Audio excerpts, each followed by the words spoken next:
आए अपना बेशकीमती टाइम निकाल कर, उसके लिए आप सब लोगों का बहुत बहुत धन्यवाद।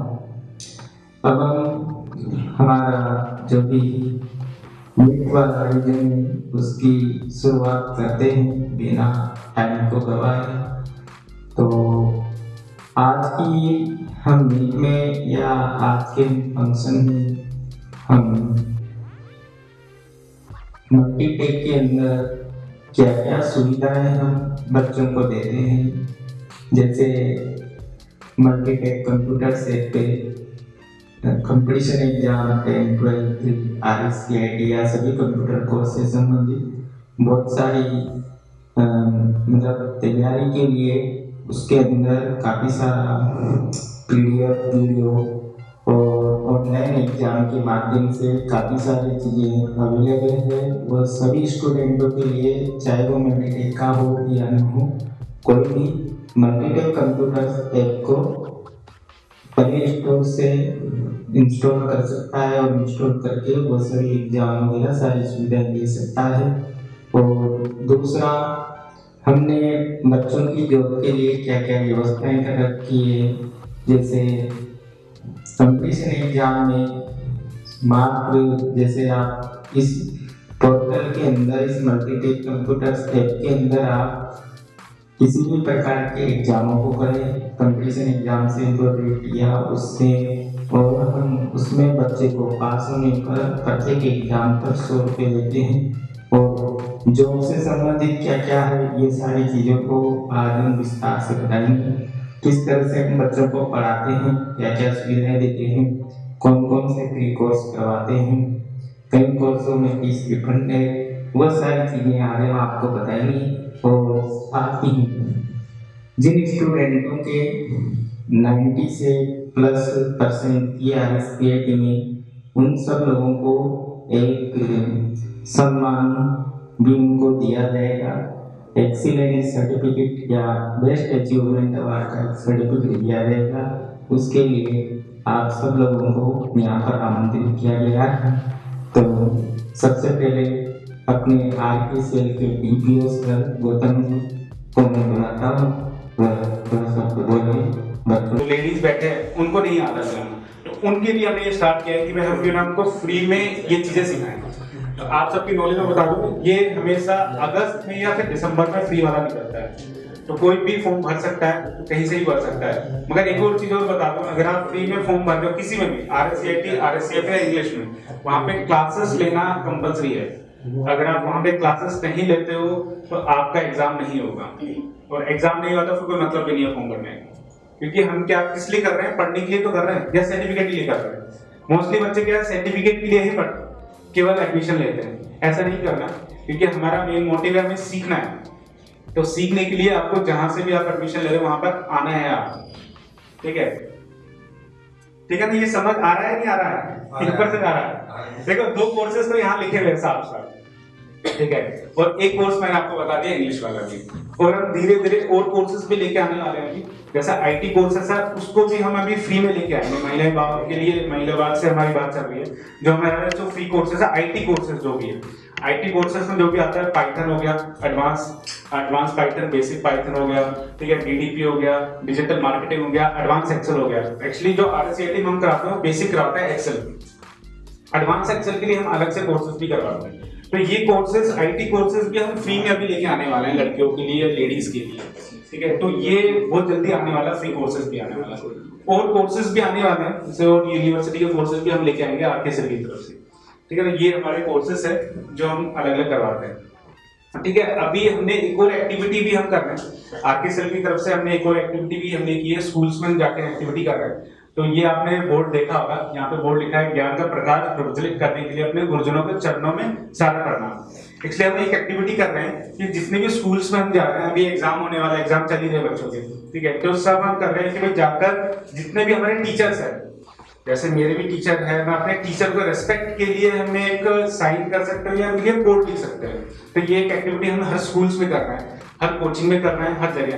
क्योंकि रहता है कि हम अपने टीचर्स को, यानी पेरेंट्स भी आपके टीचर ही है, अपने टीचर्स को हमें क्या रिस्पेक्ट देनी है। रिस्पेक्ट देने के लिए हमें क्या करना पड़ेगा, तो हमने एक एक्टिविटी की है कि भाई कोई भी आप जाकर आप वहाँ पे अपने जो भी आपका टीचर है, फेवरेट टीचर था या फिर जो भी आपके इसमें पेरेंट्स है कोई भी है, वो हमारे टीचर ही होते हैं, उनके लिए आप कोई कोड भी आप लिख सकते हो या फिर आप उनके रिस्पेक्ट के साइन कर सकते हो। यहाँ पे बोर्ड लगाया है मैंने, तो यहाँ पर आप मोस्टली अभी तो नहीं, थोड़ी देर में करेंगे, यहाँ पे साइन करना है और जितने पेरेंट्स हैं वो भी कर सकते हैं एक्चुअली। उनका भी कोई ना कोई तो होगा ना कि भाई हाँ मेरे सक्सेस में या फिर मेरे को गाइड किया होगा किसी ना किसी ने, तो आपके पेरेंट्स भी हो सकते हैं, तो उनके लिए भी आप रिस्पेक्ट के लिए आप साइन कर सकते हो। ये हम स्कूल्स में हर लेके जा रहे हैं, पर हर बार कुछ ना कुछ एक्टिविटीज हम करवाते रहते हैं स्कूलों में भी, और वैसे हम कोचिंग सेंटर्स में ही कराते हैं। मोस्टली आपके सर तो है जो एक्टिविटी करवाते रहते हैं, आगे चल के ऐसी कोई एक्टिविटी नहीं जो आपके सर ने नहीं करवाई है, तो हर एक्टिविटी आपके सर करवाते हैं। और मोस्टली मैंने देखा है कि बच्चे 2013 से भी सर के पास पढ़े और वो बच्चे आए भी है।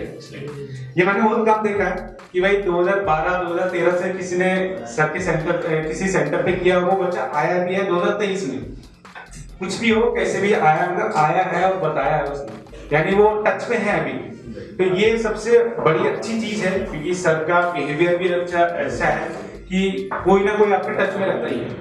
ये बहुत ही अच्छी है, ये हर जगह आपके कहीं ना कहीं काम आएगा, ठीक है। और जितने भी बच्चे आए थे, ठीक है, आपको कोई भी अगर कोई बोलता है कि आपको इंट्रोडक्शन देना आपने, तो आपको क्या बोलना, अपना नाम जो आपने बताया, नाम और पेरेंट्स का नाम बताया, आपने यहाँ से RSCID के, फिर उसके बाद में बताना आप अभी क्या कर रहे हो। जैसे सर ने बताया था 2014 में मैंने RSCID की थी, लेकिन 2019 में की थी, तो आप अभी क्या कर रहे हो। ये एक्चुअली रिकॉर्डिंग भी हो रहा था, तो उसमें ये भी थी, देखिए क्योंकि ये रिकॉर्डिंग में RK सेल में भी दूंगा, तो RK सेल को भी ये चीज पता होनी चाहिए कि हाँ बच्चों ने RSCID की है, उसके बाद में बच्चा क्या कर रहा है। क्योंकि एक्चुअली मैं आपको बता दूं, फ्री में RSCID करवाते हैं लड़कियों को, फ्री में RSCID RCFA कराते हैं, उसमें हम फीडबैक भी लेते हैं लड़कियों का, महिला विभाग फीडबैक भी लेता है। वो फीडबैक इसलिए लेता है कि भाई लड़कियों ने क्या सीखा है, क्योंकि वो उनके लिए जॉब भी प्रोवाइड करवा रहा है। जितनी भी लेडीज लड़कियां हैं और लेडीज है, उनके लिए महिला विभाग जॉब भी प्रोवाइड करवाता है।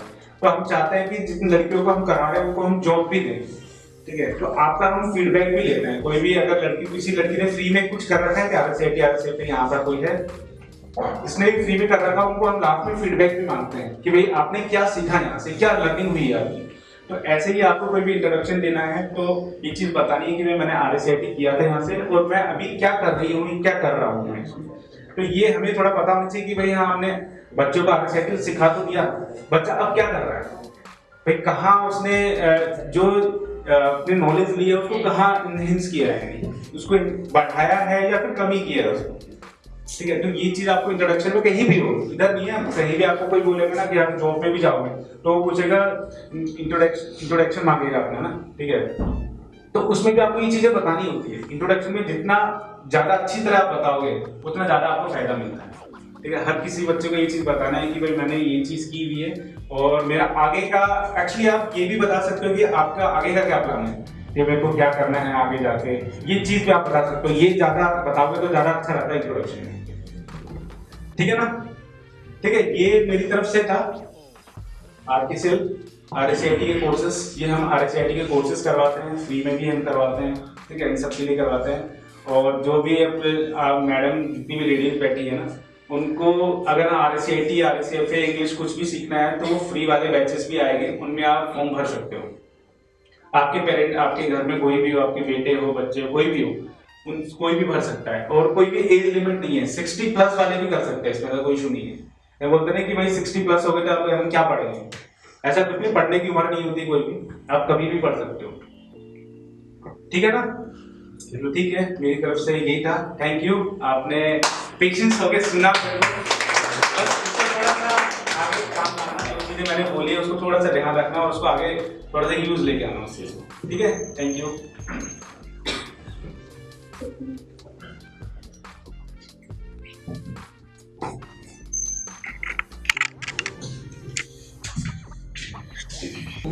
नरेंद्र सर लिंक सेंड करने वाले हैं, तो उनकी भी एक बार स्पीच हो जाएगी। दूसरा मैं ये कहना चाह रहा हूँ, स्टूडेंट के साथ जो पेरेंट्स को बुलाया है, तो आपको ये देखना है कि हमने आपके बच्चों को पढ़ाया तो है, लेकिन किस तरह से पढ़ाया है, कि अभी तक जो हमारी सोच थी, देखो एक छोटी सी सोच लेकर मैंने पेरेंट्स को बुलाया है। कंप्यूटर इंस्टीट्यूट मेरा कमाने का उद्देश्य नहीं था एक्चुअली, जैसे आप एक विकासशील और या विकसित देशों की बात करें, मैं एक छोटा सा उदाहरण देना चाहता हूं, जैसे चाइना और अमेरिका। चाइना और अमेरिका विकसित है, लेकिन अपना भारत नहीं। क्यों? चाइना में बच्चा बच्चा आईओटी की जानकारी रखता है और अमेरिका में बच्चा बच्चा आईटी की जानकारी रखता है ना?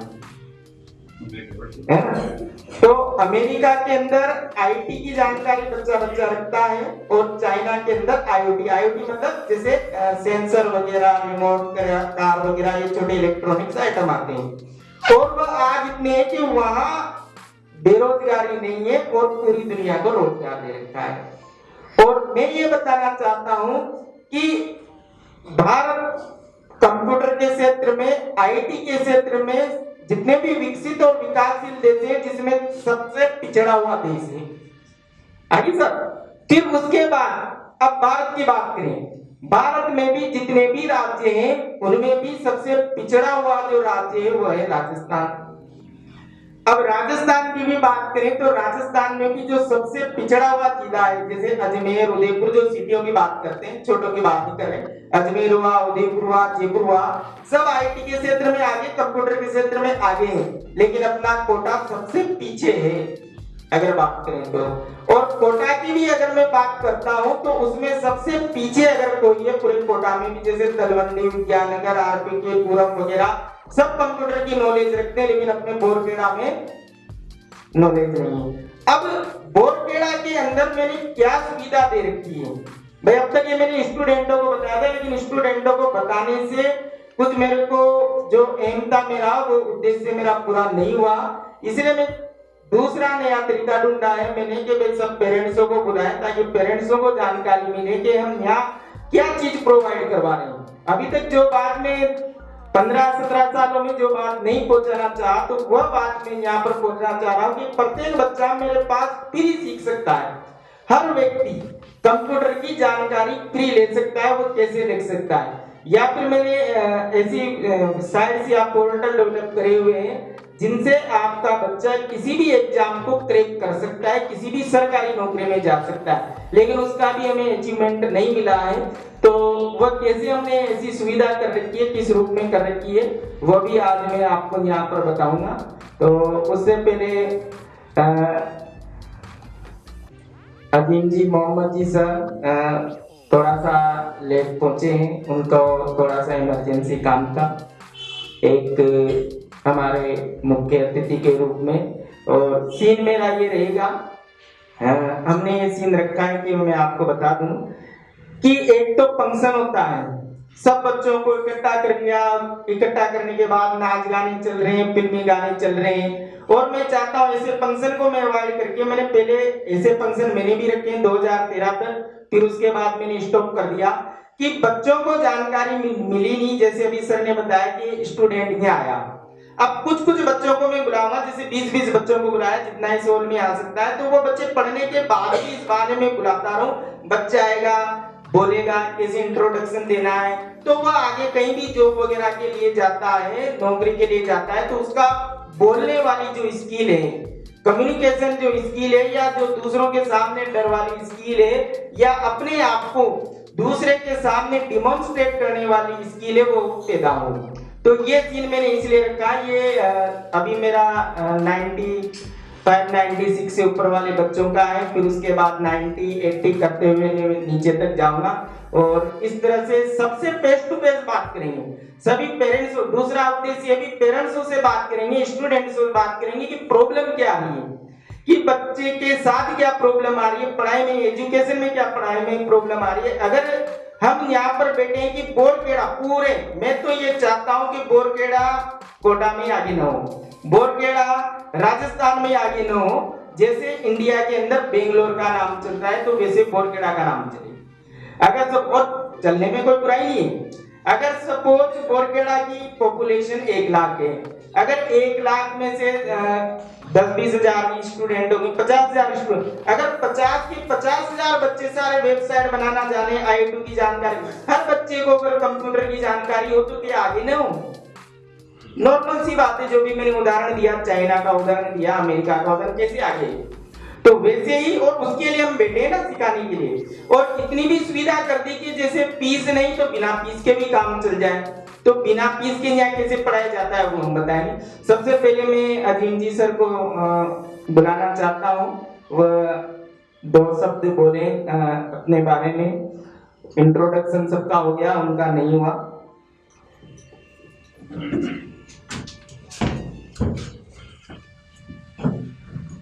देखिए, मल्टीटेक कंप्यूटर सेंटर काफी अरसे से चलता आ रहा है। पहले वो बस स्टैंड वाली गली में था, उसके बाद में फिर यहाँ चला। बड़ी खुशी की बात है कि वास्तव में इस संस्था के द्वारा अनेकों बच्चों को प्रशिक्षण दिया जाता है और वो सरकारी नौकरियों में अपनी अपॉइंटमेंट्स देते हैं। तो ये एक बहुत बड़ी उपलब्धि है। देखिए, कंप्यूटर सीखने का लक्ष्य लोगों ने सिर्फ सरकारी नौकरी में भागीदारी निभाने का लक्ष्य बना रखा है। ये नहीं होना चाहिए, क्योंकि अधिकांश बच्चे यानी 100 में से 80% बच्चे सोचते हैं कि अगर हम RSIT करेंगे तो हमारी नौकरी नहीं लगेगी, क्योंकि नौकरी के अंदर RSIT की बातें कर दिया कि वास्तव में ये सर्टिफिकेट होगा तो आपके नाम से सरकारी कर्मचारी के भागीदार होंगे। ये नहीं सोचना चाहिए, क्योंकि हमें जानते हैं कि ये युग कौन सा है, कंप्यूटर का युग। हर काम कंप्यूटर से होता है। आप देखिए, बैंकों में जाइए या कहीं भी जाइए, कहीं भी पैसा ट्रांसफर करना हो तो तुरंत 1 मिनट का 1 सेकंड अंदर हो जाता है। ये लक्ष्य किसका होता है? कंप्यूटर सेंटर का। तो मेरा कहने का मतलब होता है कि संस्था के द्वारा अनगिनत बच्चों, हजारों बच्चों को उन्होंने प्रश्न दिया। एक दिन में बैठा था, मैंने पूछा, मैंने प्रोफेसर बताइए कि आपके बच्चों ने कितने प्रश्न प्राप्त किया। तो उन्होंने बता रहे थे कि RSIT इतने बच्चों ने की, TJT इतने बच्चों ने की। कई प्रकार की स्कीम के द्वारा हम बच्चों को प्रशिक्षण देते हैं, और महिलाओं के लिए तो शायद निःशुल्क है। मेरी बच्ची ने भी यहाँ से प्रश्न प्राप्त किया, मैंने भी यहीं से प्रश्न प्राप्त किया। जब मैं सरकारी कर्मचारी था तो उस टाइम पे ये लक्ष्य रख दिया कि हर सरकारी कर्मचारी को RSIT करना अनिवार्य है। तो मैंने भी इसी संस्था से प्रश्न प्राप्त किया और अच्छे नंबर प्राप्त किए, क्योंकि इंटरेस्ट होना चाहिए। बच्चे जो होते हैं उनका लर्निंग जो कैचअप पावर अच्छा होता है, हमारा कैचअप पावर कम होता है। तो फिर भी बच्चों ने काफी अरसे से मतलब हम ये प्रश्न प्राप्त करते आ रहे हैं, और यहाँ पर जो प्रश्न दिया जाता है वो बहुत ही अच्छा दिया जाता है। अच्छे टीचर्स होते हैं जो देने वाले होते हैं, और काफी अरसे से क्या नाम से मैं देख रहा हूँ कि वास्तव में काफी अच्छे बच्चे यहाँ से प्रश्न प्राप्त करके सरकारी मुलाजिम बने हैं, सरकारी कर्मचारी बने हैं। मेरे कहने का मतलब ये है कि आप लोगों को और अपने जो साथी हैं उनको भी मोटिवेट करना चाहिए कि हमें RSIT, PGT वगैरह जो भी है कोर्स, उसको करना चाहिए।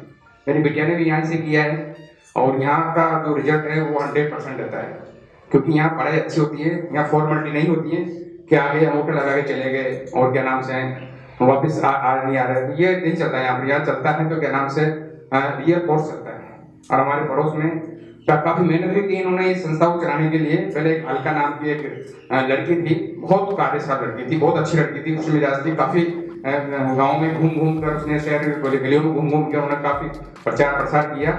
और ऐसे कई टीचर्स इनके पास अवेलेबल हैं जो वास्तव में बहुत मेहनत करते हैं बच्चों के साथ, और बच्चा कुछ सीखे, यही उनका लक्ष्य होना चाहिए। सिर्फ फॉर्मेलिटी नहीं होना चाहिए, कुछ हासिल करना चाहिए। क्योंकि आज हम देखते हैं कि जो युग है वो कंप्यूटर के बारे में मैंने आपको बताया कि बिना कंप्यूटर के आदमी कुछ नहीं सकता। आज मोबाइल देखिए आप, मोबाइल भी एक मिनी कंप्यूटर है। मोबाइल जो अपने पास होता है एंड्रॉइड, वो एक मिनी कंप्यूटर होता है।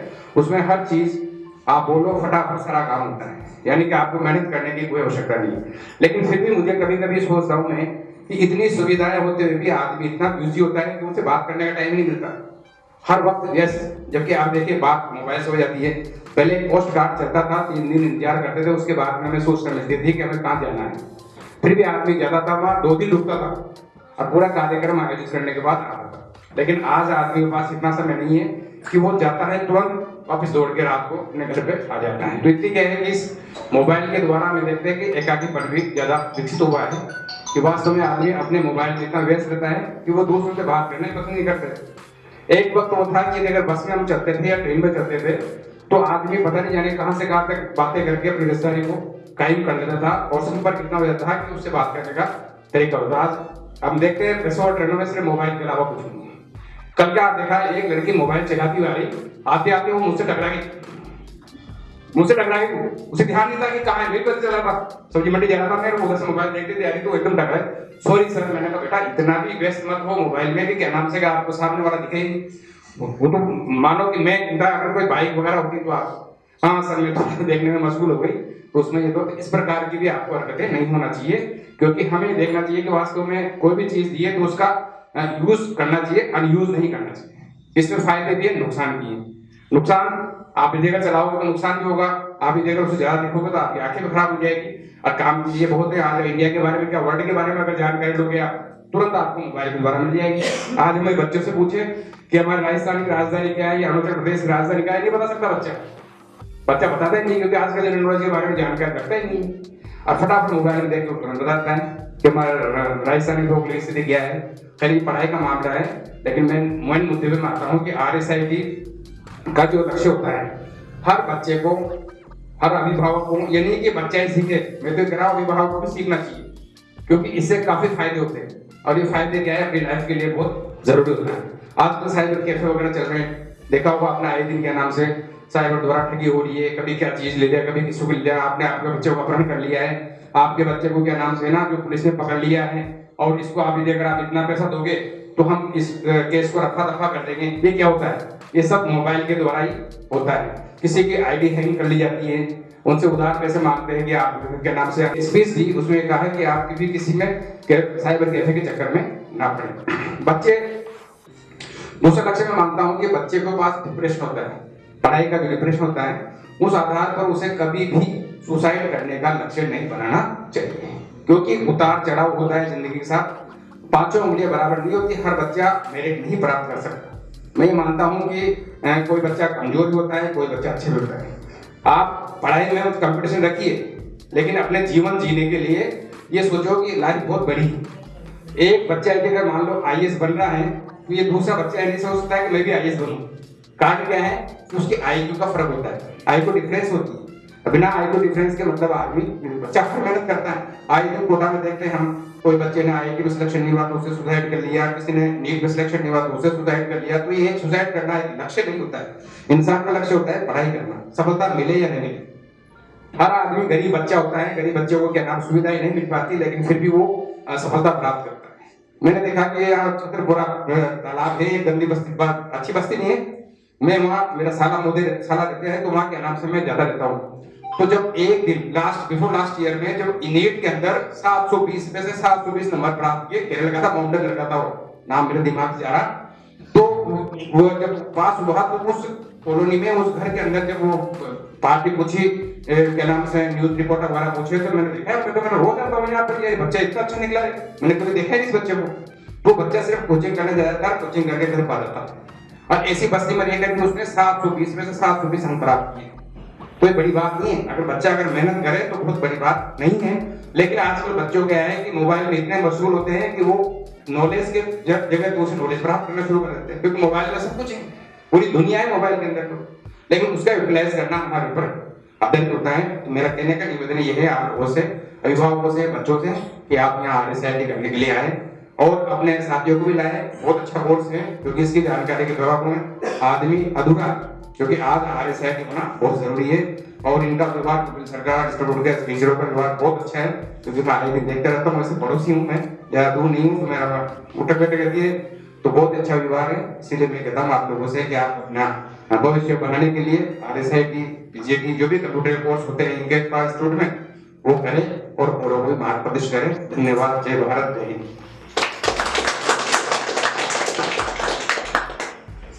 तो उसके लिए सबसे पहले मैं जो भी चर्चा करी थी मैंने कि O लेवल जो मैं यहाँ कोर्स करवाता हूँ कि किस तरह से मतलब बच्चों को फ्री है, उसके लिए मैं यहाँ जो कि मीणा को बुलाता हूँ, वो अपनी स्पीच देगी।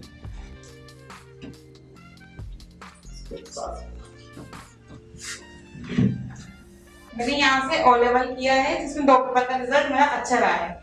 वो यहाँ पर सर ने मुझे O लेवल की अपॉर्चुनिटी बहुत अच्छी दी है, जो यहाँ पर मैं वर्क करके इनकी फीस कवर कर सकती हूँ। यहाँ करके सर ने बोला कि यहाँ पर मतलब तुम पढ़ा सकते हो, पढ़ा के अपनी फीस कवर कर सकते हो। तो पढ़ाने तो मतलब मुझे फीस नहीं देनी पड़ी इसमें, और मुझे यहाँ पर सर ने O लेवल करवाया। Thank you. मॉर्निंग। हेलो, मैं नीतू हूँ, मैं यहाँ से O लेवल कर रही हूँ। मेरी एक फ्रेंड ने बताया कि मल्टीटेक में कुछ ऐसा है कि पहले फीस जमा कराओ, फिर कोर्स करो, फीस रिफंड हो जाएगी। फिर मैंने मुझे पहले इस बात पे विश्वास नहीं हुआ था, फिर मैंने सर से बात की आके। पहले मैंने RCIT यहाँ से कर चुकी हूँ, इसलिए मैं सर को पहले से जानती थी। और अभी मैं O लेवल कर रही हूँ और मेरे 2 पेपर क्लियर हो गए और 2 पेपर का रिजल्ट आना बाकी है। Thank you. ओ लेवल के बारे में बताओ, क्या है O level? What is O level? O level एक डिप्लोमा कोर्स है। ये 1 साल का होता है जो नेलाई द्वारा संचालित होता है।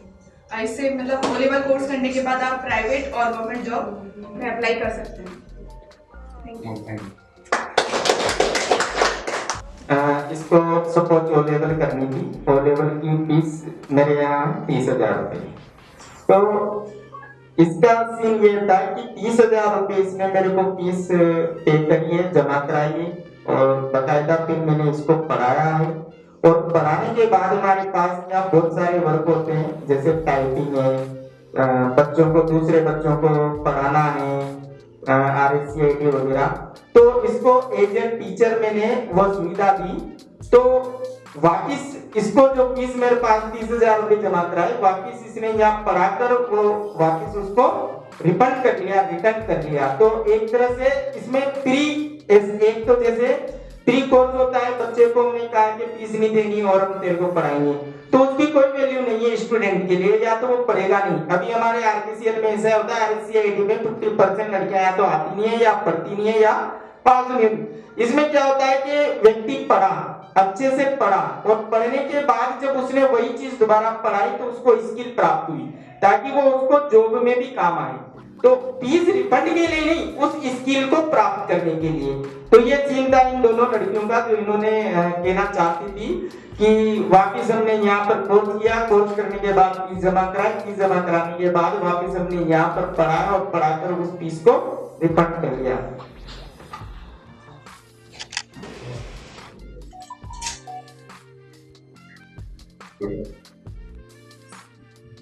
आप तो विद्यार्थी के पेरेंट्स भी हैं सर? हाँ सर जी, सभी पेरेंट्स को मेरा नमस्कार। आज जो सर ने जो ये जो आपकी जो मीटिंग का जो प्लान किया है, ये बहुत अच्छा इन्होंने प्रयास किया है। और इस जो आयोजन है, इस आयोजन का जो लाभ हमें मिलना है वो बहुत अच्छा लाभ आपको मिलेगा। जैसे कि आपको जानकारी है कि कंप्यूटर के क्षेत्र में संभावनाएं अपार हैं। आप जितने विद्यार्थी बैठे हैं, कितने लोगों ने RSCIT किया है?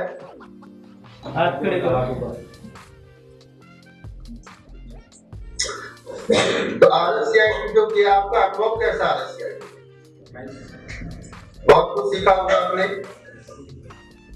देखो आज का युग क्या हो गया कि इस शिक्षा के क्षेत्र में कंप्यूटर जब से आया है, तो हमारी जो शिक्षा में बहुत ज्यादा इंक्रीज हुआ है, बहुत ज्यादा हमें प्रेरणा स्रोत मिले हैं जो हमारे जीवन के लिए बहुत आवश्यक हैं, और फ्यूचर में भी हमें बहुत हमें नई योजनाओं से लाभ मिलेगा। अभी लोग RPCL की तरफ से आपने RSCIT किया है। RSCIT के साथ साथ हमारे यहाँ पे और भी कोर्सेज हैं जो आपके लिए बहुत अच्छे हैं, आपके आगे भविष्य के लिए बहुत एडवांटेज है उस कोर्सेज में। लाइक जैसे डिजिटल मार्केटिंग का बहुत कम लोगों को ज्ञान होगा कि डिजिटल मार्केटिंग कैसे की जाती है। जब आजकल क्या हो रहा है कि जो सिस्टम है, बिजनेस का सिस्टम ही चेंज हो गया। आज से 20 साल पहले के बिजनेस को आज के बिजनेस से अपन जोड़ें तो आज का बिजनेस का सिस्टम ही चेंज हो गया। आप में अधिक लोग हैं शायद ऑनलाइन परचेजिंग करते होंगे, ऑनलाइन परचेजिंग करते हैं। हाँ सर, करते हैं ना। घर बैठे आपके पास में आपका मटेरियल आ जाता है, आपको जाने की भी आवश्यकता नहीं पड़ती है। आज से 20 साल पहले ऐसा था, बिल्कुल नहीं था। हर चीज के लिए अपन शॉप पे जाना होता, दुकान पे जाना होता, वहां से अपन करते। तो उसी प्रकार आजकल का जो बिजनेस है वो सब ऑनलाइन हो गया, और उसी प्रकार से उस बिजनेस को डेवलप करने के लिए भी ऑनलाइन मार्केटिंग चालू है, जिसको अपन बोलते हैं डिजिटल मार्केटिंग। और इस प्रोसेस का आपके विषय में बहुत एडवांटेज है। आप बहुत सारी कंपनियां हैं जो अपना वर्क ऑनलाइन मार्केटिंग के लिए कैंडिडेट यूज कर रही हैं, कैंडिडेट को सर्च कर रही हैं। कौन ऐसे लोग हैं जो हमारे लिए ऑनलाइन मार्केटिंग कर सके, तो काफी संभावना है इसमें। दूसरा कंसेप्ट मैं आपको बताने जा रहा हूँ कि मोबाइल आप सभी यूज करते हो। हाँ सर। अब मोबाइल में अपने को किन बातों का ध्यान रखना है, किन किन क्या सावधानी अपने को बरतनी है, शायद इनकी बहुत कम जानकारी नहीं करने को। सिक्योरिटी सिस्टम में अपने को क्या क्या सीखना है या क्या अपने को जानकारी होनी चाहिए, वो भी आप लोगों के लिए इम्पोर्टेंट है। तो इसी प्रकार का कोर्स आज इस ईयर से लॉन्च किया है।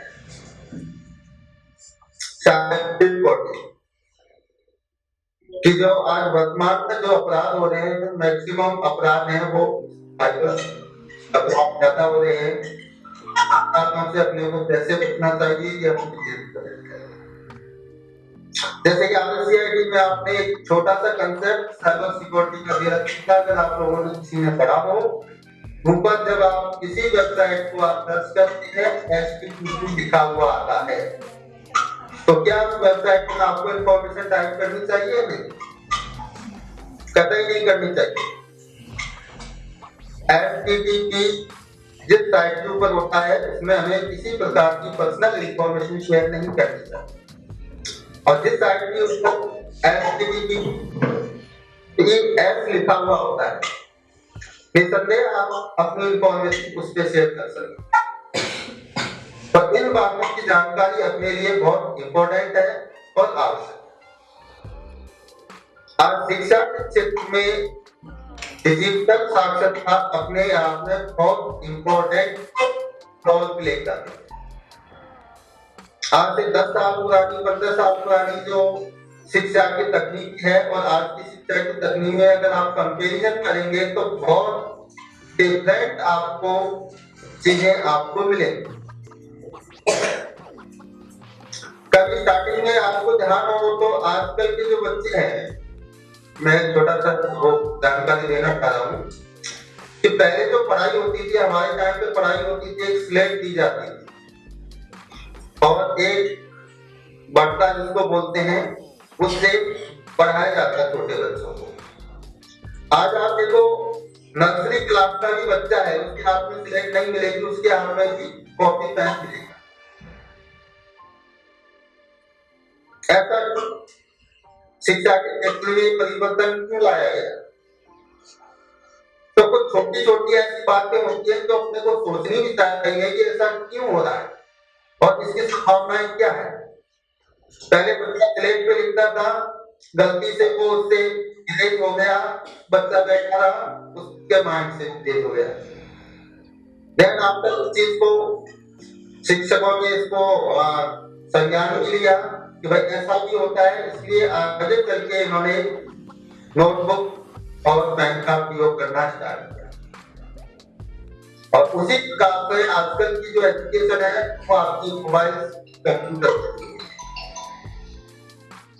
तो हमारे बहुत जरूरी है कि शिक्षा के क्षेत्र में जितने भी नई चीजें आ रही हैं उनको सीखना हमारे बहुत आवश्यक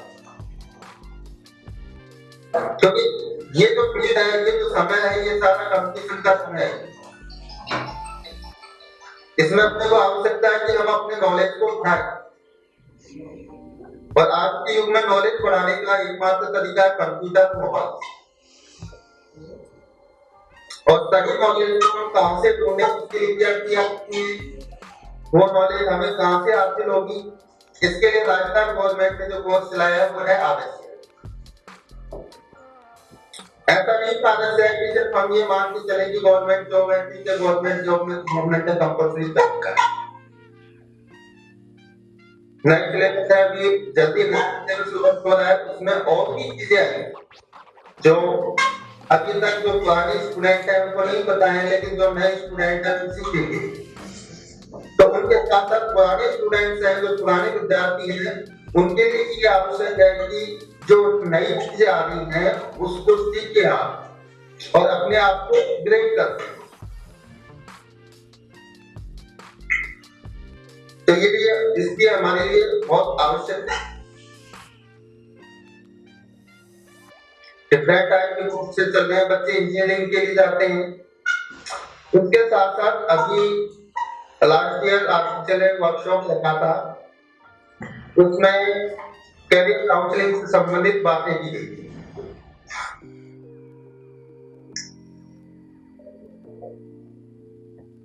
उसमें कैरियर काउंसलिंग से संबंधित बातें की गई थी।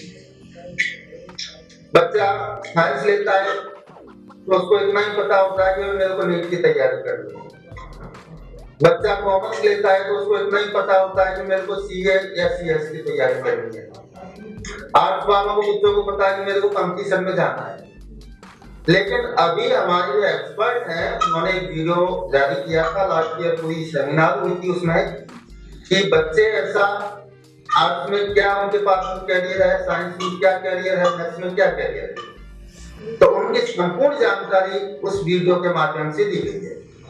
तो आप भी इस वर्कशॉप का वीडियो का बेनिफिट उठा सकते हैं। सर आपके पास में है ना वीडियो वो? हाँ सर। हाँ, तो अब आपसे यही है कि जो लाभ आप अपने आसपास के विद्यार्थियों को, अपने आसपास के विद्यार्थियों के पेरेंट्स को अगर आप ये लाभ देना चाहते हैं तो अधिक से अधिक आप संख्या में उनको सेंटर पे इनवाइट करें और उस वीडियो के माध्यम से साइंस में क्या कैरियर है, क्या क्या होता है। हर क्षेत्र में संभावनाएं खूब है, लेकिन उन संभावनाओं को आपको पता नहीं है। हम क्या सीमित दायरे में बैठ के उलझ जाते हैं। बच्चे को डाल दिया साइंस में, उसको नीट की तैयारी के लिए भेज दिया। नीट में बच्चा पास नहीं हुआ, फेल हो गया, तो फिर उसको कॉलेज में ठीक है बेटा बीएससी कर ले। नीट में सक्सेस नहीं हुआ तो इसके अलावा भी तो तरह तरह के विकल्प उसके पास में मौजूद है, लेकिन उन विकल्प की हमें जानकारी नहीं है। ऐसे ही कॉमर्स में होता है, बच्चों को सीएस के लिए तैयारी कराई, बच्चे नहीं हो पाए, उसको वापस से बीकॉम एमकॉम में डाल दिया। तो हो सकता है कि उसमें और भी संभावनाएं हैं जिसमें बच्चा और आगे बढ़ सकता है। तो इस तरह की हमारी प्लानिंग है। RSCIT RKCL का इंटेंशन यही है कि डिजिटल लिटरेसी और डिजिटल लिटरेसी के साथ साथ में बच्चों को कैरियर गाइडेंस प्रोवाइड की जाए, जिससे कि भविष्य में वो अपना लक्ष्य तय कर सके, हमें कहाँ जाना है और हमारे लिए क्या सही है। तो अब आप प्रयास आप करें, सर आपका पूरा सहयोग करेंगे। उसी प्रकार से आप आसपास के क्षेत्र में विद्यार्थियों को इकट्ठा करें, उनसे कम्युनिकेशन करें, और जिस प्रकार से आज जो ये जो ऑडियो वीडियो मीटिंग का जो प्रसारण हो रहा है, उसी प्रकार से वो वीडियो है उसका प्रसारण बच्चों के सामने होगा। बहुत कुछ बच्चों को सीखने को मिलेगा, बहुत अच्छी जानकारी होगी। मैंने खुद ने सीखा था, बहुत संभावनाएं बहुत है। उससे पहले मेरे को खुद को नहीं पता था कि इतनी संभावनाएं होती हैं, लेकिन जरूरी है। तो मैं बस इतना ही कहना चाहूंगा, बाकी प्रयास करें, कोशिश करें, और सबसे भी ये आग्रह करूंगा कि विद्यार्थियों को आप आगे उनका मार्गदर्शन करें और उनके भविष्य के लिए उचित मार्गदर्शन प्रोवाइड करें। ठीक है सर, बहुत बहुत धन्यवाद। थैंक यू सर, नमस्कार सर। RKCL से नरेंद्र सर की थी, वो स्पीच भी हो गई। अभी हम बात कर रहे थे जो जॉब वाली बात, कि किस तरह से कितनी जॉबें और कितने काम हमारे पास हैं, और पढ़ाई से संबंधित हमने स्टूडेंटों के लिए क्या क्या अवेलेबल करवा रखा है। तो इस सिलसिले को हम आगे बढ़ाएंगे। उससे पहले मैं अंशुल जी को बुलाना चाहूंगा, वो एक बार अपने बारे में भी बताएं और उन्होंने किस तरह से क्या किया है वो भी बताएं।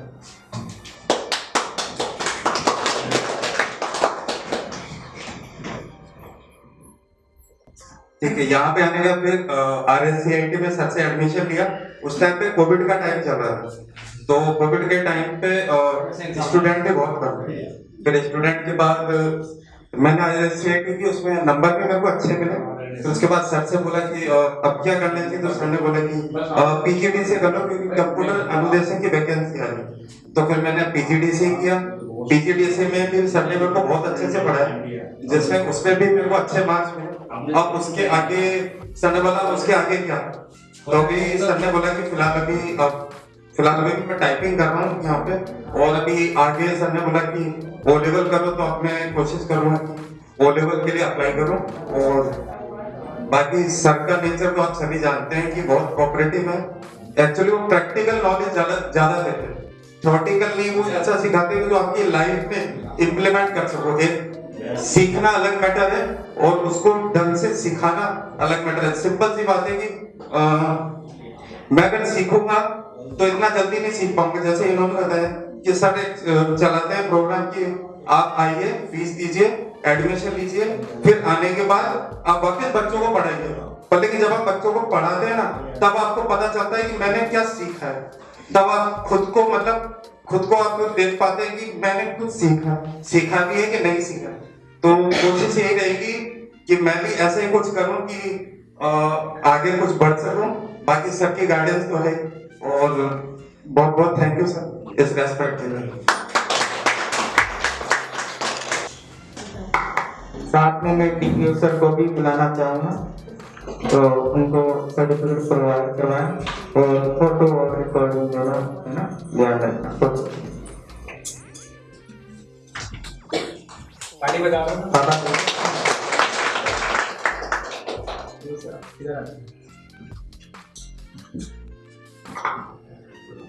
तो नुकसान कुशवाहा ने 100% प्राप्त करी है RSCIT के अंदर। तो इनको हम बहुत बहुत बधाई देते हैं।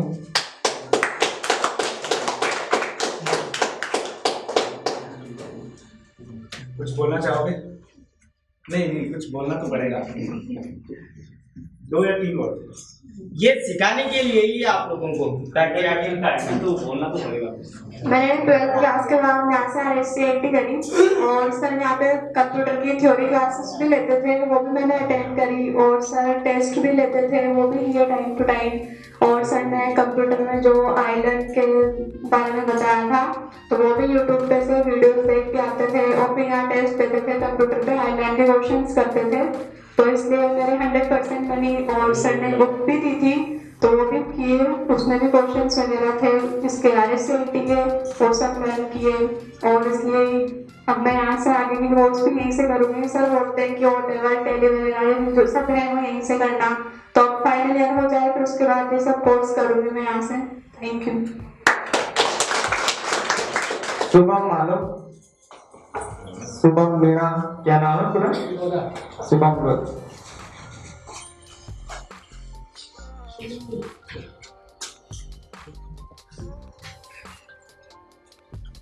सिंगल ये पेरेंट्स आए, मैंने संडे के दिन रखा था।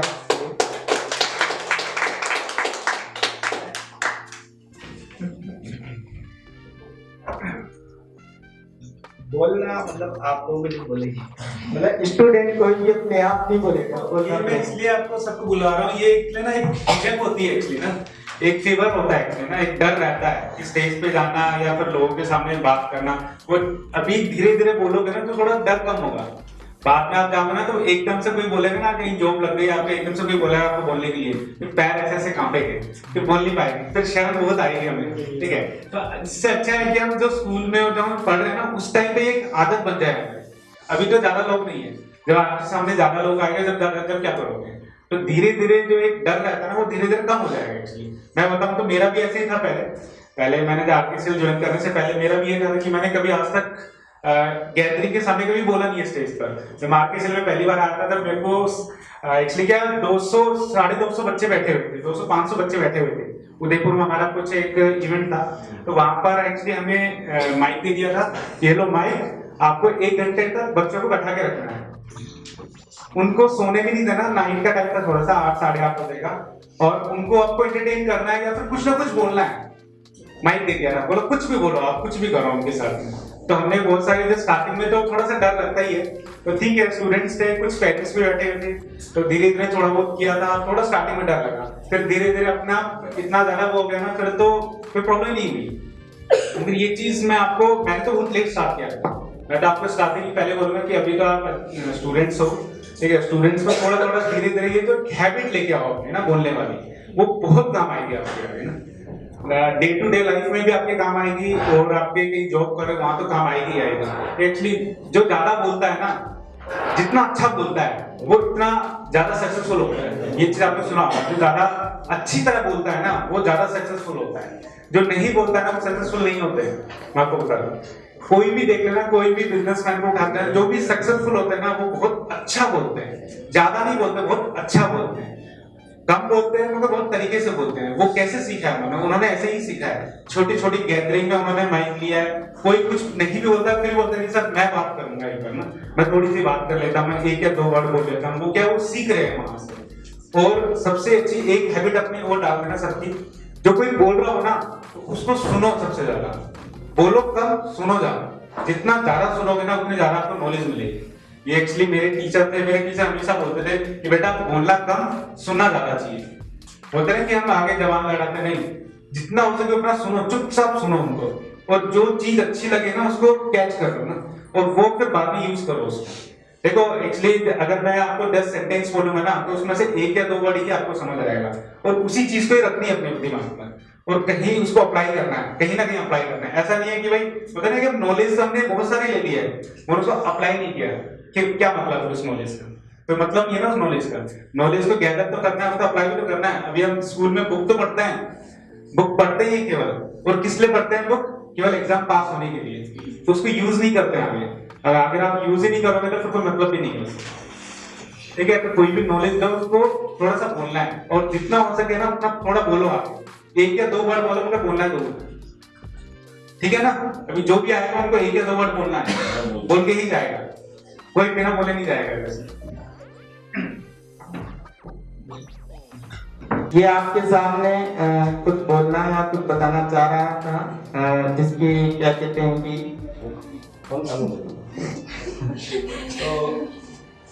जिसका मैं आपको इतनी देर से वीडियो दिखवा रहा था 3D प्रिंटर और AI, तो ये 3D प्रिंटर के बारे में आपको कुछ बताएगा। पास रखिए, बोलो। आज मैं आपके सामने एक तकनीकी के बारे में बात करना चाहता हूँ, जिसका नाम है 3D प्रिंटर। इससे हम कोई किसी भी चीज को वापस से बना सकते हैं। क्या करता है 3D प्रिंटर? 3D प्रिंटर से हम प्लास्टिक वगैरह की चीजें का प्लेट बना सकते हैं। क्या काम है 3D प्रिंटर?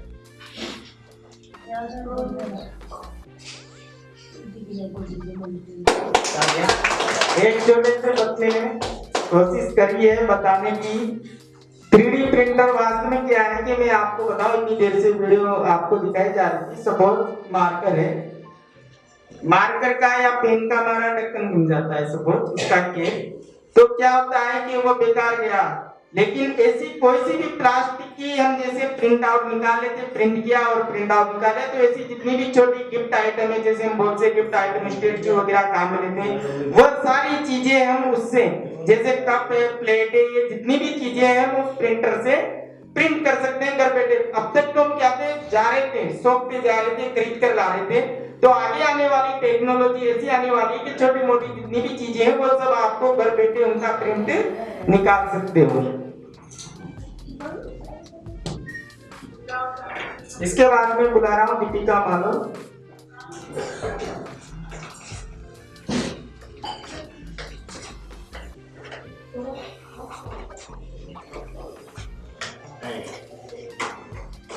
बोलो कितने क्या बोल सकते हो आप? मेरा नाम दीपिका माधव, मैंने यहाँ से RS की है, मेरे 96% बने हैं, मैं यहाँ पे अब सर इतना अच्छा पढ़ाते हैं कि यहाँ से मैं डेली की अप्लाई करने वाली हूँ और हम डेली आके गांव से डेली आके अप डाउन किया, डेली कंटेंट दी और डेली कुछ सीखा। इसलिए और सर ने एक बुक भी दी थी, सारा पेपर उसी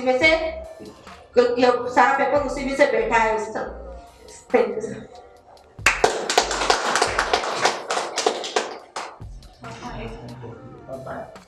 हाँ, जो पेरेंट्स जो भी है वहाँ मदर नहीं सिस्टर को बता बाहर है क्या खुशबू तो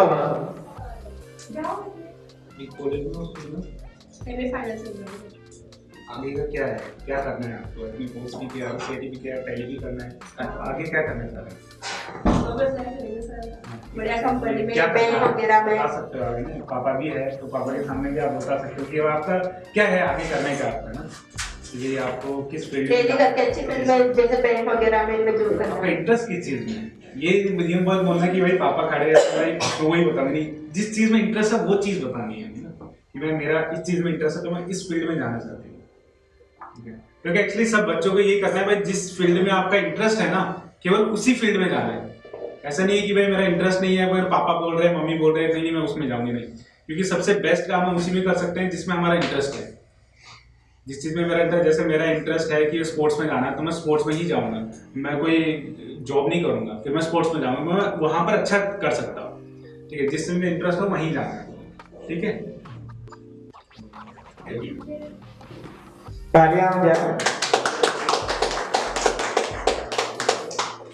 सर आप कुछ बोलना चाहते हैं? नहीं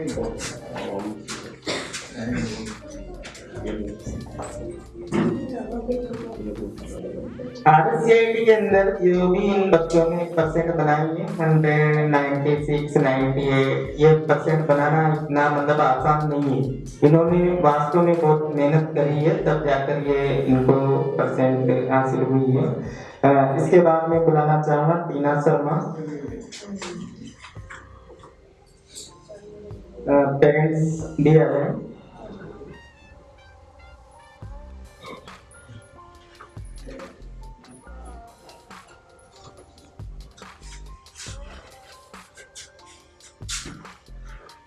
thank you so much for giving me this opportunity. और मैंने यहाँ से 2021 में RSCIT की थी और इसमें मेरे जो परसेंटेज बने उसमें सर की भी बहुत मेहनत है और साथ में मेरे पेरेंट्स की भी, बिकॉज अगर वो नहीं होते तो मैं नहीं होती और मैं नहीं होती तो आगे ये सब मैं कैसे कर पाती। तो थैंक यू सो मच। और अभी मैं BA फर्स्ट ईयर में हूँ और साथ में NCC भी कर रही हूँ।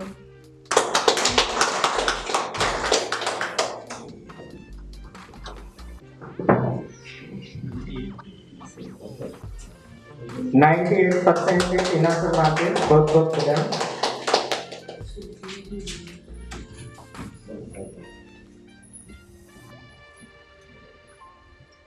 आयुष शर्मा,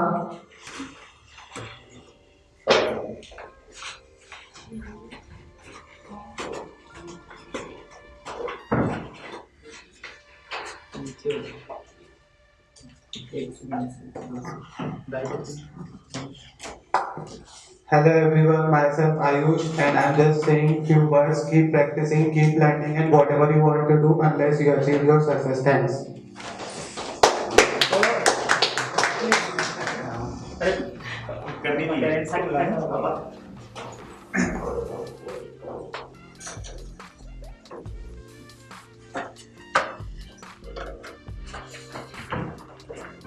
कि भाई सब बैठे हैं तो हम वो चीज बोल देंगे, जो चीज हमें बोलनी है वो चीज करनी भी है।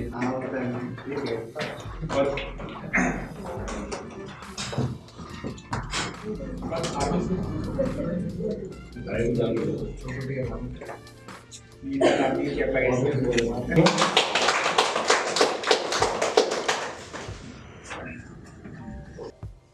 कपिल सर जो है हमारे बहुत पुराने मित्र हैं और जो इन्होंने RCIT कोर्स जो चालू किया है बहुत अच्छा कोर्स है, बच्चों के लिए बहुत अच्छा है। और ये जो शिक्षा देते हैं पारिवारिक तरह माहौल बना के शिक्षा देते हैं, बच्चों को अच्छी तरह समझाते हैं और जो है इसके लिए मैं इनको बहुत बहुत धन्यवाद देता हूँ कपिल सर को।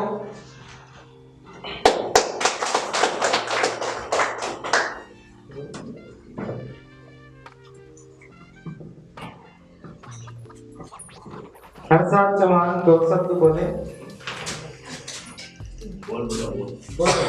यहाँ डर किसी का तो है ही, और डरना नहीं है, सब जानते ही हैं। पेरेंट्स भी बोले, जो भी पेरेंट्स बोलना चाहते हैं। गुड मॉर्निंग एवरीवन, मेरा नाम हर्षा चौहान है। मैं अभी बीएससी बीएड सेकंड ईयर कर रही हूँ।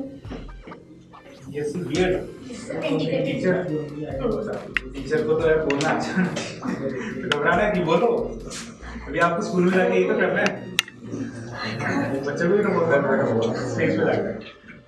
थैंक यू सर इस सम्मान के लिए। आगे से मैं और ट्राई करूंगी कि मैं जो भी एग्जाम दूँ या जो भी चीज करूँ उसमें ज्यादा से ज्यादा मेहनत करके ज्यादा से ज्यादा नंबर लाने की ट्राई करूँ। ये सम्मान नहीं दे रहे हैं, बस आपने जो दिया है 98% आया तो उसके लिए हम दे रहे हैं, ये सम्मान नहीं है, ये अपनी मेहनत है।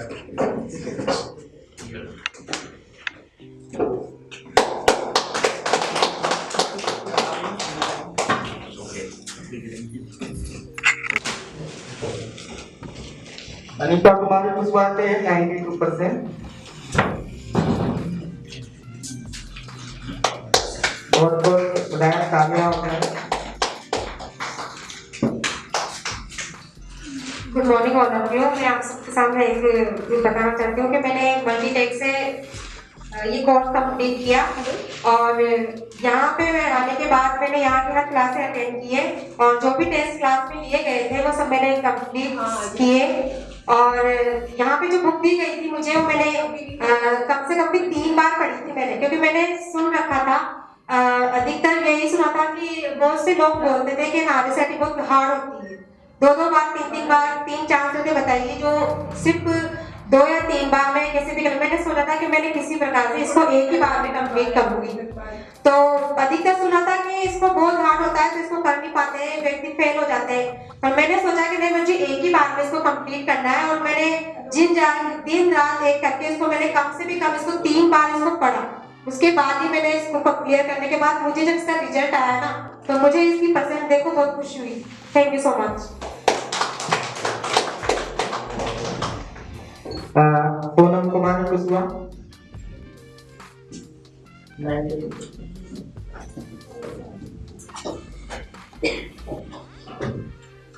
कितने लिया था उसका?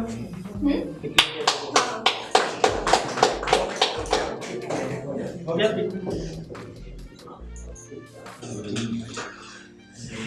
मेरा नाम पूनम कुशवाहा और मैंने यहीं से मल्टीटेक से आरएसआईटी की। मैं भी काफी डरी हुई थी वही से कि आरएसआईटी में फेल हो जाते हैं। सुना भी यही बहुत सी लड़कियां 2 3 बार में क्लियर नहीं कर पाती, तो मेरा भी वही था। सर ने जो बुक दी 2 बार वो रीड की, 2 बार पढ़ी और सर जो थ्योरी क्लास लेते थे उसको भी मैंने हर बार अटेंड किया। उसके बाद क्लियर हुआ तो काफी अच्छा महसूस हुआ कि आरएसआईटी में क्लियर हो जाता, वरना काफी डरी हुई थी कि शायद मैं फेल ना हो जाऊँ। एमए किया हुआ है मैंने संस्कृत से और एमए करने के बाद भी जो भी फॉर्म फिल करूँ उसमें सब बोलने लगे आरएसआईटी कंपल्सरी है कोर्स के लिए, कोई भी कंपटीशन एग्जाम दो। तो फिर उसके बाद मैंने डिसाइड किया कि पहले आरएसआईटी करो उसके बाद ही आगे कुछ करना है। फिर ये क्लियर हुआ। अब मेरा संस्कृत से है, मैं यूजीसी नेट की तैयारी कर रही हूँ तो चाहती हूँ उसमें भी अच्छे से क्लियर करूँ और आगे बढ़ूँ। Thank you. एक्चुअली बच्चे डरते क्यों है पता है फेल होने से? इसलिए ऐसा कोई कोर्स नहीं है, बस आपको रेगुलर क्लासेस लेनी है। अगर आप रेगुलर क्लासेस नहीं लोगे तो आप डेफिनेटली डरोगे कि यार बच्चा फेल ना आ जाए। अब आप देखना जो बच्चा फेल हुआ है ना, जिन्होंने अटेम्प्ट दिए, सेकंड थर्ड अटेम्प्ट दिए, उन्होंने इसलिए दिए उन्होंने क्लासेस नहीं ली है। जिस बच्चे ने क्लास लिए वो अच्छा बच्चा पास हुआ है, तो आपको क्लासेस लेनी है तभी आप पास होगे। जो क्लासेस लेगा वो कभी नहीं डरेगा, क्योंकि रेगुलर क्लासेस लेने से बच्चा आराम से इजीली पास हो जाता है, इसमें ऐसा कोई इशू नहीं। ठीक है, तो सबको क्लासेस लेनी है।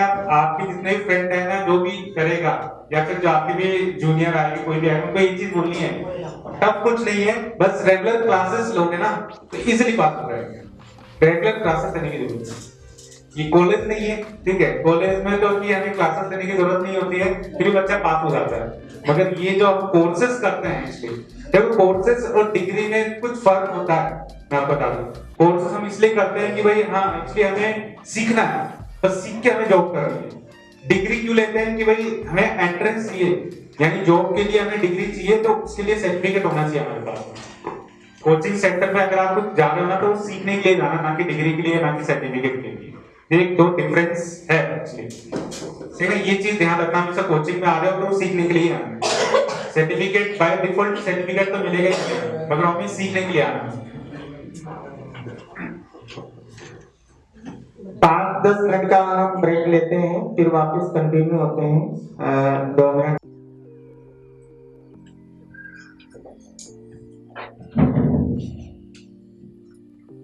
रोहित सेन,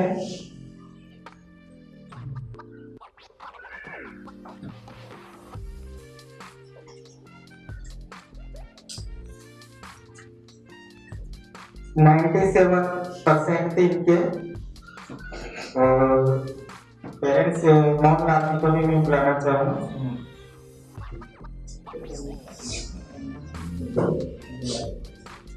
उनको बुला लो, बात नहीं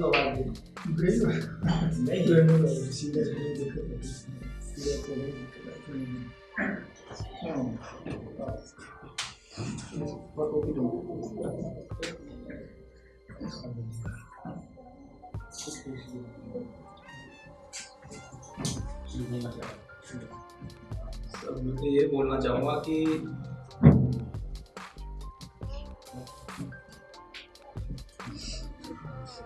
सभी से यही बोलना चाहूँगा कि मैंने जब यहाँ पर RSCIT का कोर्स किया था तो बहुत अच्छा एक्सपीरियंस रहा मेरा, और अच्छा सीखने को मिला, और उसी का नतीजा है कि मेरे 97% थे उस टाइम पे। और आप भी अगर आपके मिलने वाले जो भी हों उनसे बोल सकते हो, आपको बेहतर मिलेगा यहाँ पर। Thank you.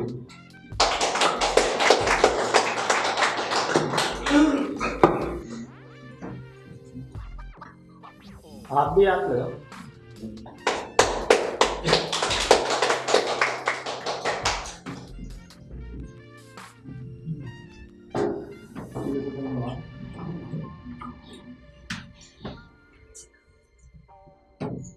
अंशुल सिंह जी चौहान,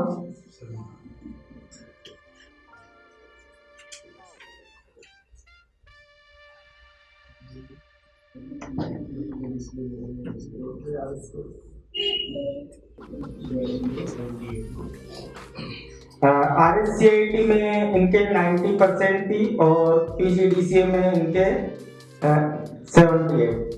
तो 2 सर्टिफिकेट है, इन्होंने यहाँ से PGDCA भी किया है और वो भी किया है।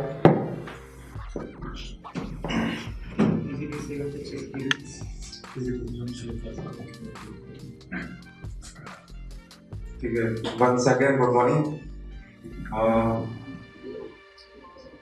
जैसे मैंने बताया था कि RSCIT करने के बाद फिर सर ने बोला कि अब आगे क्या करना है, क्योंकि एक्चुअली क्या है कि जितना मैं सर के साथ रहा हूँ, सर के साथ मैंने सीखा है। सर हमेशा बोलते थे ये कर लिया अब आगे क्या करना है, ये कर लिया अब आगे क्या करना है, नेक्स्ट गोल, मतलब एक टारगेट किया उसको अचीव, फिर अगला टारगेट किया। सर की ये सोचा, अगर आपने शायद सर के साथ रहे हो तो सर ने एक किताब लिखी है मन से विवेक, किसी ने अगर उस पर गौर किया हो, है पतली सी किताब है। तो मैंने उस किताब को जब पढ़ा थोड़ा बहुत तो सर के बारे में समझ में आया कि सर की सोच क्या है। शायद सर की एजुकेशन के बारे में सबको पता भी नहीं होगा कि सर कितने हाईली एजुकेटेड है, बस एक वो डॉक्टरेट लगना बाकी है, बाकी सब कुछ वो कर चुके। तो एजुकेशन में सर ने BCA और B.Ed, M.Ed, उसके बाद अभी सर की PhD रनिंग है। तो सर की तो खैर तारीफ की कोई कमी नहीं है, और बहुत ही हम्बल पर्सन है। आपको ऐसे सिखाएंगे बिल्कुल बच्चे की तरह, जैसे आपको कुछ भी नहीं आता है। और सर का मैंने देखा सर प्रैक्टिकल ज्यादा बताते हैं, थ्योरेटिकल पे इतना नहीं है। बोला कि ऐसा सीखो जो आपके लाइफ टाइम काम है, कोई टेम्परेरी नहीं सीखना है कि एक सर्टिफिकेट ले लिया बस खुश हो गए, पढ़ लेकिन लाइफ में इम्प्लीमेंट नहीं है तो क्या फायदा। कम से कम अपनी खुद की स्किल्स तो बढ़ानी है, वो इम्पोर्टेंट है। क्योंकि कंप्यूटर एक ऐसी चीज नहीं है कि बस एक डिग्री है, ये आपको खुद को डेवलप करता है, खुद की स्किल्स बढ़ाता है। सपोज आप कोई जॉब भी नहीं करो तो ये ऐसे ऐसे कोर्सेज है कि आप अपना खुद का एक एम्प्लॉयमेंट खोल सकते हो, खुद का अपना एक व्यवसाय भी डाल सकते हो, अगर आप उसे सोचो कि मेरे को किस वे में ले जाना है। तो वो आपके ऊपर है। बाकी सबका सपोर्ट बहुत अच्छा रहता है। मैं तो सबके लिए ये कहूंगा कि आपके जो भी मिलने वाले हैं और भी जो भी साथी हैं उनसे कहिए कि आप एक बार मल्टीटेक कंप्यूटर में आइए, सबसे मिलिए। और यहाँ पे एक तो जो सर ने नाम भी रखा हुआ है मल्टीटेक, तो यहाँ पे बहुत सारी टेक्नोलॉजी की मल्टी को मिला के सर ने मल्टीटेक नाम रखा है। Thank you sir.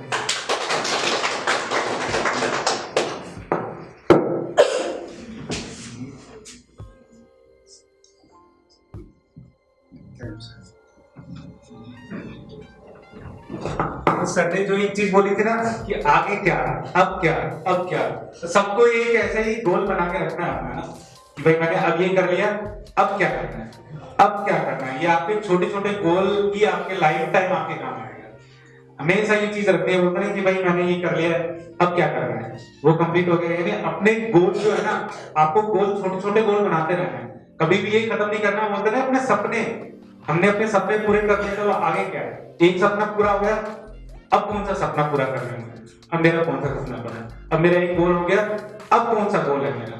यानी गोल सेट करना पड़ेगा आपको ना, अपना एक गोल सेट करना है। एक गोल हो गया, अब दूसरा कौन सा गोल है, फिर आगे अब कौन सा गोल है। कभी रुकना नहीं है।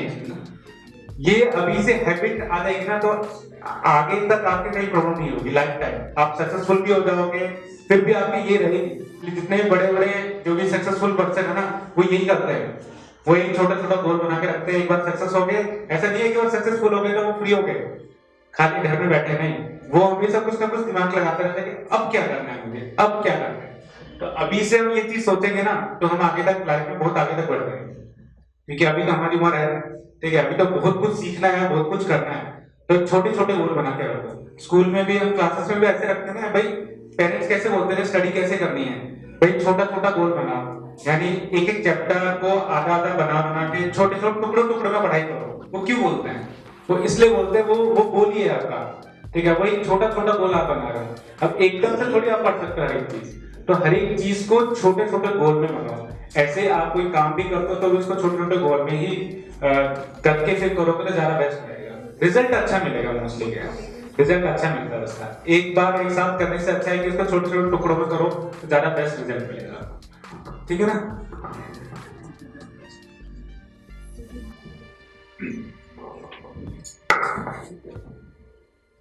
आज गौतम जी सर ने बहुत कुछ बताया अपने को, छोटे छोटे टुकड़ों में स्पीच दे देकर बहुत बड़ी बड़ी बातें वो बता के बहुत बहुत मैं धन्यवाद। इससे पहले आगे के कार्यक्रम के लिए मैं अभी एक गुरुजन का सम्मान वो भी कार्यक्रम होना है, उससे पहले जो अपनी बात थी कि मीटिंग में क्या रखा है और क्या बताना था, वो चीज भी मैं बताता हूँ जॉब से संबंधित। कि एक छोटा सा अभी मैंने ओ लेवल के कुछ बच्चों को बुलाया कि मेरे पास ये है कि जैसे एनिमेशन कोर्स है, ओ लेवल कोर्स है, ये जो भी बड़े कोर्स है, कि यहाँ पर फीस जमा करवाओ, फिर स्टूडेंट पढ़ेगा, फिर वापस हम उसको काम देंगे, जॉब देंगे। अब देखो जॉब कितनी है अपने पास, अगर काम करने वाला चाहिए तो। जैसे सपोज वेब डिजाइनिंग का और ऐप डेवलपमेंट का अपने पास काम है। जैसे अभी हमने एक वेबसाइट डेवलप करी है, जैसे कोई भी स्कूल हो, इंस्टीट्यूट हो, जहां पर सॉफ्टवेयर बेस्ड, जैसे बैंक में जाते हैं ना, सॉफ्टवेयर सारा लेन देन रिकॉर्ड रहता है, तो स्कूलों के हिसाब से हमने वो सॉफ्टवेयर डेवलप किया है। तो कोई भी हमारा स्टूडेंट सपोज काम करना चाहे तो स्कूलों में कोचिंग में प्रिंसिपल से बात करी और बात करने के बाद उस सॉफ्टवेयर को भेजें और वो उसकी कमाई। दूसरा तरीका और भी है, जैसे ऑनलाइन क्लास का एक पोर्टल है हमारा मल्टीटेक एकेडमी, कोई भी टीचर के अकॉर्डिंग उसमें ज्वाइन करे, ज्वाइन करके बच्चों को पढ़ाए और वो है। तीसरा एक पोर्टल है हमारा, जैसे और इंस्टाग्राम फेसबुक वगैरह एक ओपन पोर्टल है, जस्ट डायल वगैरह। तो उस पोर्टल में क्या है कि सभी दुकान के या शॉप्स के या इंस्टीट्यूट के, जैसे गूगल पे है ना, सभी तरह के जितने भी इंस्टीट्यूट वगैरह जो भी है सबके, तो उसमें हम एंट्री कर सकते हैं। जैसे दूसरी वेबसाइट्स वाले लेते हैं 10,000 20,000 रुपए, जिसमें वो साल 2 साल या लाइफ टाइम। हमारा वो सिर्फ स्टूडेंट के लिए बनाया हुआ है, तो मात्र 5,000 रुपए में लाइफ टाइम दे रहे हैं। तो कुछ स्टूडेंट रखे, कुछ हमको दे काम करे। तो इस तरह के ऐसे हमारे पास बहुत सारे अपॉर्चुनिटी, बहुत सारे पोर्टल है। एक दूसरी बात है कि अब शिक्षा की बात करें, शिक्षा कैसे फ्री है। अपनी मल्टीटेक कंप्यूटर्स का जो ऐप है, लगभग कुछ बच्चों को तो पता है, उस ऐप के अंदर बिल्कुल फ्री, जैसे कंपटीशन आपको रीट की तैयारी करनी है, एलडीसी की करनी है, पटवारी की करनी है, किसी की भी आपको तैयारी करनी है, सारे क्वेश्चन पेपर उसमें डले हुए हैं। क्वेश्चन करें, क्वेश्चन करके उसकी तैयारी करें। और इसके अलावा जैसे 10th क्लास है, 10th क्लास के लिए भी हमने डाला। और अगर अपॉर्चुनिटी, जैसे अब ये मेरा काम है कि मुझे 10वीं से लेकर कक्षा 5वीं से लेकर 12th तक, बीएमए तक सबकी ऑनलाइन क्लासेस डालनी है, सबके पेपर डालने, तो इतना सारा वर्क है। तो स्टूडेंट अगर मेरे पास आता है और एडमिशन लेता है तो इतने सारे में वर्क देने के उसकी एक क्षमता रखता हूँ। तो उसकी कोई क्वांटिटी नहीं है कि मैं एक स्टूडेंट को फीस रिफंड करा सकता हूँ। 5,000, 10,000, 20,000 जो मैंने काम बताया सबकी ऑनलाइन क्लास का या उस पोर्टल का, ये सारी चीजें तैयार करने के लिए अगर 1,000, 2,000 व्यक्ति भी मिलकर काम करे तो उनकी भी क्या कहते हैं फीस रिफंड करवाई जा सकती है। अब कार्यक्रम में आगे बढ़ते हैं। विशाल राठौड़ 94%। डिप्टी सर से मैं एक बात करूंगा, पेरेंट्स आए थे।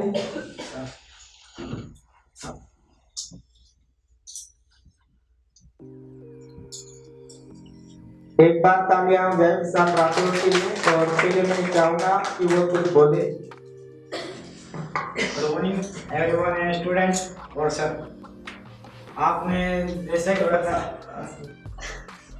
यहाँ से 2019 में मैंने आरसीआईटी की थी, जिसमें सर ने एक किताब दी थी माई कंप्यूटर। उसको मैंने 4 से 5 बार पढ़ा और रेगुलर एक चैप्टर पढ़ा था उसका, जिससे मैंने जो पेपर दिया तो मैं सर का धन्यवाद करना चाहूँगा। और आगे मैं सेकंड ईयर में पॉलिटेक्निक कर रहा हूँ, इंजीनियरिंग इंस्ट्रूमेंटेशन ब्रांच से। और आगे मैं बड़ी कंपनी में जो मतलब पहुँचना चाहता हूँ।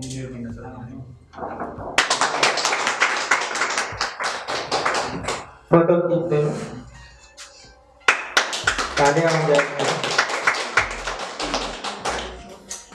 अब एक थोड़ा सा एक कार्यक्रम है जिसके लिए सर आए हुए हैं। और ये एक बैनर है, मैं कैमरे को थोड़ा सा यहाँ लेके आना है, वो साइन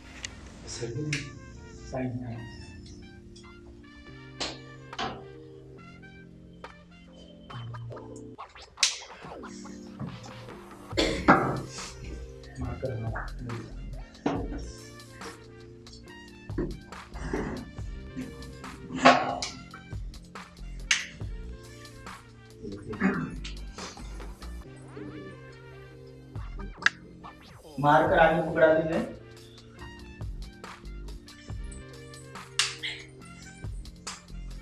पेरेंट्स भी आ सकते हैं।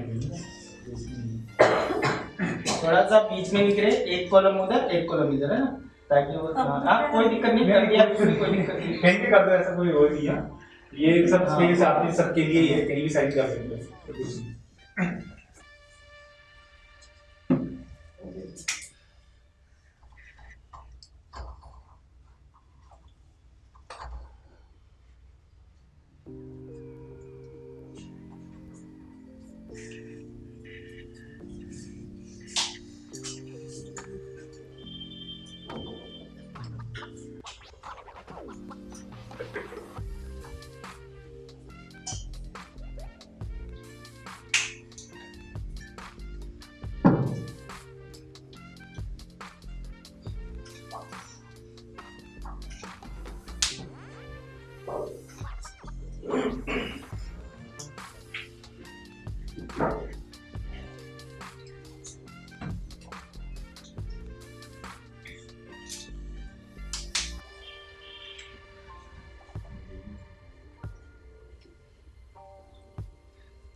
तो साइन करने से पहले सोच रहे हो ना टीचर के बारे में, या फिर ऐसे साइन कर रहे हो? तो सोचना है जिस टीचर के लिए आप कर रहे हो ना साइन, उनका।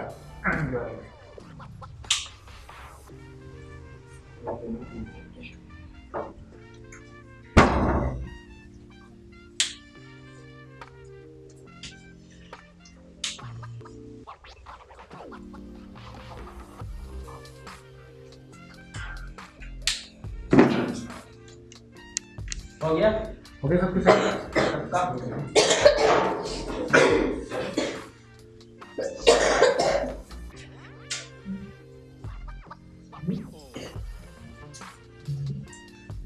फिर आपका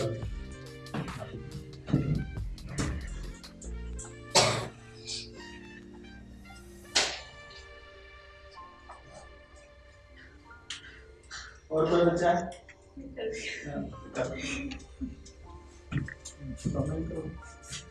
जो भी है सभी करें। छोटी छोटी एक्टिविटी है लेकिन इससे कुछ सीखने को मिलेगा।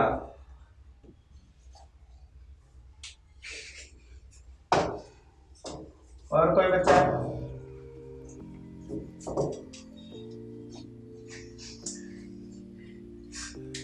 हो गई सबकी साइन?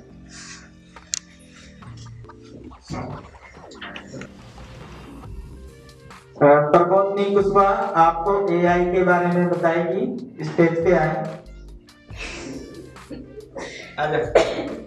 जाओ दीदी।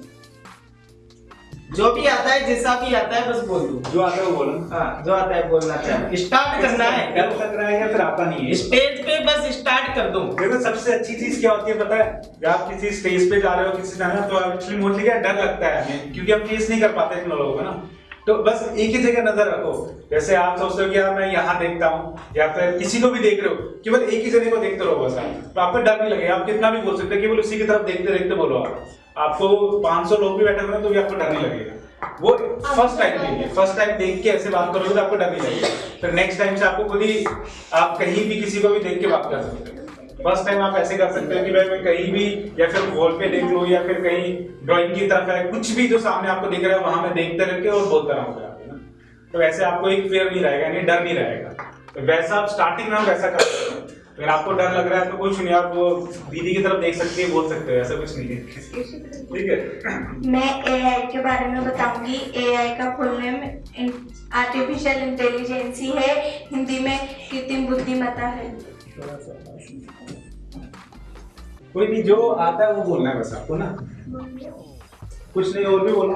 देखो एआई क्या है, एक वर्षों पहले फिल्म आई थी कि जिसमें सभी जो रोबोट थे उन रोबोट्स ने इंसानों पर हमला कर दिया, वो उनकी बस्ती बसाने लगे और जो इंसान है इंसानों को वो खत्म करके अपनी दुनिया बसाना चाहते। मैं टेक्निकल फील्ड से जुड़ा हुआ व्यक्ति, कंप्यूटर मोबाइल से जुड़ा हुआ व्यक्ति, उस समय वो बात बहुत अजीब सी लगी थी। यानी कि मेरे भी वो जो बात थी ना, मैं हजम नहीं हुई थी कि ऐसा संभव नहीं है। लेकिन अगर आज अपन एआई वो चीज है, उस पायदान पर बैठे हैं हम कि उस टेक्निक से हम बिल्कुल जस्ट नीचे ही हैं। अब उस पर विश्वास किया जा सकता है कि कभी भी रोबोट भी हमला कर दें।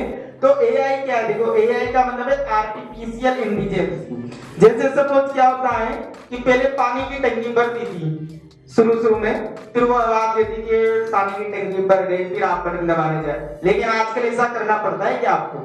आप सीधे पानी की टंकी भरने के बाद ऑटोमेटिक बटन ऑफ हो जाता है, एसी ऑटोमेटिक अप और डाउन हो जाता है, मतलब एटमॉस्फेयर देख लेता है कि गर्मी ज्यादा है, सब काम अपने आप हो रहा है। तो मोबाइल और लैपटॉप या कंप्यूटर सिस्टम ऐसे करते करते अपनी आर्टिफिशियल इंटेलिजेंस को इतना डेवलप कर चुके हैं कि ये आपस में दो डिवाइस आपस में बात करना चालू हो गई है। जैसे अभी गूगल ही था, तो गूगल से भी काफी तरक्की होती। तो आर्टिफिशियल का मतलब ये है कि अब आपके हाथ में, आप ये मत मानो कि मोबाइल है या लैपटॉप है, अब ये एक तरह से एक रोबोट है, ये अपने आप वर्क करता है। आपके पास कॉल आया तो कॉलिंग का अपने आप जवाब आता है। व्हाट्सएप पे कोई मैसेज आया और आप नहीं उठा पाए तो डायरेक्ट मैसेज आता है कि कोई पूछता है, तेरे को देना पड़ता है क्या? बस एक बार उसका कमांड्स उसके अंदर डाल दिए कि किस तरह से क्या वर्क करना है। तो आर्टिफिशियल इंटेलिजेंस में यही है कि पहले हम इलेक्ट्रॉनिक डिवाइस से बात कर रहे थे, हम इलेक्ट्रॉनिक डिवाइस को वर्क दे रहे थे। अब इलेक्ट्रॉनिक डिवाइस को वर्क अपने आप कर रही है। जैसे भी समझो, पहले हम पावर पॉइंट, जो भी बच्चे पेरेंट्स की तो पता नहीं, जो भी वर्क करते हैं एमएस वर्ड पे पहले हम रिज्यूम बनाते हैं, बैठते थे रिज्यूम बनाते थे, या पावर पॉइंट पे हम बैठते थे और स्लाइड बनाते थे, यही हम काम करते। लेकिन अब ये काम नहीं करना हमें कंप्यूटर पे, हमें कंप्यूटर पे बैठना है और बैठकर ये बताना है कंप्यूटर को हमें किस टाइप की पावर पॉइंट स्लाइड चाहिए या किस तरह का हमें प्रेजेंटेशन चाहिए, या हमें रिज्यूम चाहिए या हमें एप्लीकेशन चाहिए या हमें इनविटेशन पत्र किसको भेजना है, किस बस इतना बताना है। सारा मैटर वो खुद लिखेगा, खुद टाइप करेगा, सारा मैटर वो खुद सेट करेगा। तो इतनी टेक्नोलॉजी बदल गई है, इसी चीज का नाम है एआई, आर्टिफिशियल इंटेलिजेंस। और अमेरिका में इसके लिए काफी सारा बवाल मचा हुआ है, लोग बाग हड़ताल कर रहे हैं कि अगर सारे काम कंप्यूटर खुद ही कर लेगा, जैसे एक बार हड़ताल हुई थी कि सारा रिकॉर्ड कंप्यूटर खुद ही कर लेगा तो हमारा क्या काम होगा, हम तो बेरोजगार हो जाएंगे, सरकार हमें हटा देगी। तो वही कंडीशन अभी है कि जब कंप्यूटर खुद ही टाइप कर लेगा, खुद ही सारा काम कर लेगा, सारी चीजें खुद ही बना लेगा, बैठने की जरूरत ही नहीं पड़ेगी, तो फिर कंप्यूटर ऑपरेटर की भी भाई पहले अब कंप्यूटर ऑपरेटर की पोस्ट है तो कंप्यूटर ऑपरेटर की भी पोस्ट खत्म हो जाएगी, लेकिन ऐसा नहीं है। कंप्यूटर फिर दूसरे सिस्टम चालू हो जाएंगे, यानी कि दो कंप्यूटर आपस में बात कर रहे हैं सपोज, या कोई कंप्यूटर अपने आप वर्क कर रहा है तो उसकी देखरेख करना, उसकी सिक्योरिटी करना, उसकी मेंटेनेंस और नई तरह के वर्क बढ़ते चले जाएंगे। कंप्यूटर के लिए बेरोजगारी नहीं होगी। तो नई सिस्टम एक टाइम आता है, जब शुरू में एक टाइम आया था जब कंप्यूटर पे चलाया था तो थोड़ा बहुत टाइम लगा था और वापस रोजगार बढ़े। तो हो सकता है एआई आया तो थोड़ी सी बेरोजगारी कुछ समय के लिए आए, लेकिन वापस रोजगार भी ये बढ़ाएगा। अब हमारा कार्यक्रम इस तरह से समाप्ति पे है, और भी आप सब लोग आए, बहुत बहुत धन्यवाद। और भी एक बार कोई ऐसा स्टूडेंट और कोई ऐसे पेरेंट्स जो बोलना चाहते हैं तो वह आ सकते हैं।